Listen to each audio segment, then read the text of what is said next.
Made possible by viewers who subscribe. We test, chart, and compare so your wallet wins. Hit subscribe to keep them coming. Stuck between the Nikon 18-140mm and the Canon RF 24-105mm? It's a tough call, like choosing between a seasoned traveler and a sleek, modern explorer. The Nikon feels like that classic, reliable lens you can always count on. But in today's market, does its older design hold up? Absolutely. That 18-140mm range, B01882XYPO, is a huge selling point. Think wide-angle landscapes at 18mm, then instantly zooming to 140mm for wildlife shots. One lens, endless possibilities.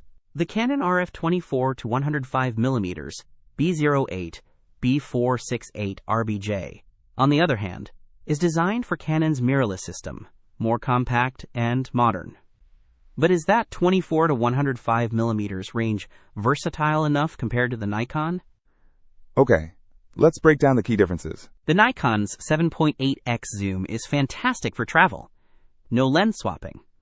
But how's the sharpness, especially at the far end of that zoom? Surprisingly good. And the vibration reduction, or VR, gives you about 4 stops of stabilization. That's crucial for sharp handheld shots, especially in lower light or when you're zoomed in all the way. It helps compensate for shaky hands. The Canon also boasts image stabilization, offering up to 5 stops of shake correction. Plus, its close focusing is a real advantage.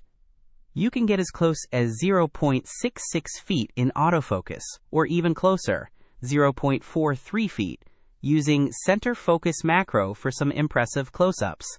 Here's a critical point: aperture.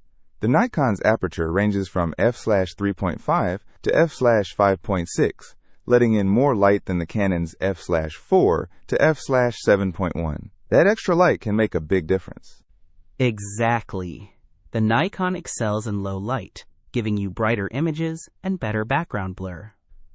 But the Canon's lighter weight and smaller size are a definite plus if you prioritize portability and a modern build. So, to simplify, if you need maximum zoom versatility, a brighter aperture for low-light shooting, and don't mind a slightly larger lens, the Nikon is a solid choice. It's a workhorse lens, and it's selling for around $230 renewed from Digital Village. But if you value a lighter, more compact lens designed for Canon's mirrorless system, with excellent close-focusing capabilities and are willing to trade off some low-light performance, the Canon is a great option. Just be prepared to spend closer to $380 to $400 for a renewed version. Ultimately, it depends on your priorities and camera system. Don't miss out on our next in-depth review to help you make smarter purchasing decisions. Hit that subscribe button and the notification bell so you're always in the know.